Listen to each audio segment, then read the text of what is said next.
விடுதலை சிறுத்தைகள் கட்சி அறிவித்துள்ள மது ஒழிப்பு மாநாடும் ஆட்சி அதிகாரத்தில் பங்கு வேண்டும் என்ற கோரிக்கையும் அரசியல் வட்டாரத்தில் பெரும் சலசலப்பை ஏற்படுத்தியுள்ளது.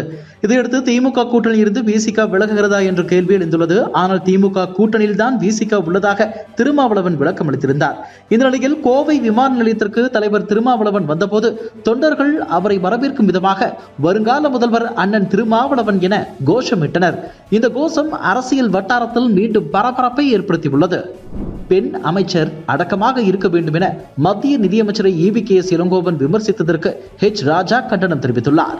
அவர் விடுத்துள்ள பதிவில், நான் பெரியாரின் பேரன் என்று கூறிக்கொள்ளும் நீங்கள் நமது நாட்டின் முதல் பெண் பாதுகாப்புத்துறை அமைச்சராக பதவி வகித்து இன்று நமது மத்திய நிதியமைச்சராக பொறுப்பில் இருக்கும் நிர்மலா சீதாராமனை பார்த்து பெண் அமைச்சருக்கு அடக்கமும் பணிவும் தேவை என்று கூறியிருப்பது பெண் தலைவர்களின் மீதான உங்கள் காழ்ப்புணர்ச்சியை வெட்ட வெளிச்சமாக்குகிறது. வெளிநாட்டிற்கு சென்றாலும் சரி, உள்நாட்டில் இருந்தாலும் சரி, நமது தாய் நாட்டையும் தாய் நாட்டு பெண்களையும் தொடர்ந்து அவமதிப்பதும் அவர்களை பற்றி சர்ச்சைக்குரிய விதத்தில் விமர்சிப்பதும் காங்கிரஸ் கட்சிக்காரர்களின் வாடிக்கையாகிவிட்டது. பெண்களை தங்கள் இஷ்டம் போல நாகரிகமின்றி விமர்சிப்பது உங்கள் ரத்தத்திலேயே ஊறிய ஒன்று என்பது யாவரும் அறிந்ததே என மறைமுகமாக ராகுல் காந்தி மீது தனது விமர்சனத்தை வைத்துள்ளார். மேலும் அந்த பதிவில் அரசியல் வரலாற்றில் தவிர்க்க முடியாத பெரும் தலைவர்களான பிரதமரும் ஜெயலலிதாவும் சந்தித்துக் கொண்டதை கொச்சைப்படுத்தி தமிழக மக்களின் கடும் கோபத்தை வாங்கி கட்டிக்கொண்டும் கூட உங்களுக்கு புத்தி வரவில்லையா? மத்திய நிதியமைச்சர் குறித்த சர்ச்சைக்குரிய விமர்சனத்திற்கு மனம் வருந்தி மன்னிப்பு கேட்பதுதான் ஒரு மூத்த அரசியல் தலைவருக்கான மாண்பு என பதிவிட்டுள்ளார். கடந்த 2014ஆம் ஆண்டு முதல் ஒரே நாடு ஒரே தேர்தல் திட்டத்தை அமல்படுத்த வேண்டும் என பிரதமர் மோடி வலியுறுத்தி வருகிறார். இது குறித்து ஆய்வு செய்ய முன்னாள் ஜனாதிபதி ராம்நாத் கோவிந்த் தலைமையில் அமைக்கப்பட்ட குழு தனது பரிந்துரைகளை மத்திய அரசிடம் அளித்திருந்தது. இந்த ஆண்டு சுதந்திர தினத்தை முன்னிட்டு செங்கோட்டையில் பிரதமர் மோடி உரையாற்றும் போது இந்த திட்டம் குறித்து வலியுறுத்தி பேசினார். சட்ட கமிஷனும் இது குறித்த அறிக்கைகளை விரைவில் அளிக்கும் என எதிர்பார்க்கப்படும். இந்நிலையில் பிரதமர் மோடி தலைமையில் மத்திய அமைச்சரவை கூட்டத்தில் ஒரே நாடு ஒரே தேர்தல் திட்டம் குறித்து ராம்நாத் கோவிந்தின் அறிக்கையை ஏற்றுக்கொண்டு அதற்கு ஒப்புதல் அளிக்கப்பட்டது. மேலும் குளிர்கால பார்லிமெண்ட் கூட்டத்தொடரில் இது குறித்த மசோதா தாக்கலாகவும் என எதிர்பார்க்கப்படுகிறது. புதுக்கோட்டையில் நாம் தமிழர் கட்சியின் கலந்தாய்வு கூட்டம் அக்கட்சியின் தலைமை ஒருங்கிணைப்பாளர் சீமான் தலைமையில் நடைபெற்றது. முன்னதாக செய்தியாளர்களை சந்தித்த நாம் தமிழர் கட்சியின் தலைமை ஒருங்கிணைப்பாளர் சீமான், விஜய் அம்பேத்கரும் பெரியாருக்கும் மாலை போட்டதை வரவேற்கிறேன். அதே போல முத்துராமலிங்க தேவர், இரட்டைமலை சீனிவாசன், வேலுநாச்சியார், திருவிக உள்ளிட்டோருக்கும் தொடர்ந்து மாலை அணிவிக்க வேண்டும். என்னுடன் கூட்டணிக்கு யாரும் வருவார் போவார் என்று நான் எதிர்பார்க்கவில்லை.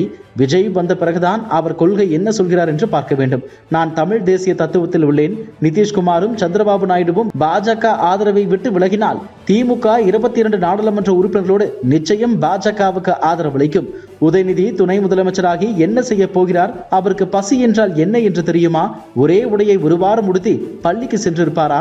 உணவு கிடைக்காமல் பழைய சோறை சாப்பிட்டு இருப்பாரா எனவும் கூறினார். கடந்த 2019ஆம் ஆண்டு உலக நாடுகளே துவண்டு போக காரணமாக இருந்தது கொரோனா. சீனாவில் கண்டுபிடிக்கப்பட்ட கொரோனா உலகம் முழுவதும் பரவி லட்சக்கணக்கானோர் உயிரிழந்தனர். துவண்டு போன உலக நாடுகள் பொருளாதாரத்தில் சிக்கி தவித்தது. தடுப்பூசிகளை கண்டுபிடித்த உலக நாடுகள் பின்னர் தொற்றை கட்டுக்குள் கொண்டு வந்தது. பின்னர் அவ்வப்போது கொரோனா புதிய வகை பரவி வந்தாலும் பெரிய தாக்கத்தை ஏற்படுத்தவில்லை. ஆனால் இந்த முறை XEC வேரியன்ட் என்ற உருமாறிய புதிய கொரோனா தொற்று உலகம் முழுவதும் பரவி வருகிறது. ஜெர்மனியில் கடந்த ஜூன் மாதம் கண்டுபிடிக்கப்பட்ட இந்த கொரோனா மெல்ல மெல்ல England, Denmark, America, Poland, Norway, China, Ukraine, Portugal உட்பட 27 நாடுகளில் பரவியுள்ளது உறுதி செய்யப்பட்டுள்ளது. இது புதிய அலையை உருவாக்கலாம் என்றும் உலகின் மற்ற நாடுகளுக்கும் பரவ வாய்ப்புள்ளதாக மருத்துவ நிபுணர்கள் எச்சரித்துள்ளனர். தமிழக முதலமைச்சர் ஸ்டாலின் தனது எக்ஸ் தள பக்கத்தில் பதிவொன்றை வெளியிட்டுள்ளார். அந்த பதிவில் மக்களவை எதிர்க்கட்சித் தலைவர் ராகுல் காந்திக்கு பாஜக தலைவர் ஒருவர் மிரட்டல் விடுத்திருப்பது தொடர்பான ஊடக செய்திகள் அதிர்ச்சி அளிக்கின்றன.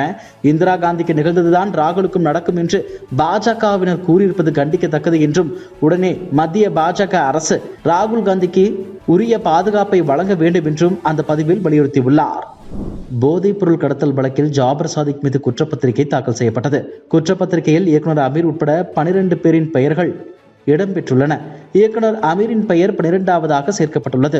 சட்டவிரோத பணத்தை அமீர் கையாண்டதாக குற்றப்பத்திரிகையில் அமலாக்கத்துறை தெரிவித்துள்ளது. குற்றப்பத்திரிகையில் ஜாபர் சாதிக், அவரது மனைவி அமினா பானு, ஜாபர் சாதிக் சகோதரர் பெயரும் சேர்க்கப்பட்டுள்ளது. அமலாக்கத்துறை சார்பில் தாக்கல் செய்யப்பட்டுள்ள குற்றப்பத்திரிகை 302 பக்கங்களை கொண்டுள்ளன. குற்றப்பத்திரிகையில் ஜாபர் சாதிக் சினிமா நிறுவனம் உட்பட 8 நிறுவனங்கள் சேர்க்கப்பட்டுள்ளது குறிப்பிடத்தக்கது. இதுபோன்ற செய்திகளை மேலும் தெரிந்து கொள்ள எங்களது யூடியூப், ஃபேஸ்புக் மற்றும் ட்விட்டர் ஆப்களை சப்ஸ்கிரைப் செய்யவும்.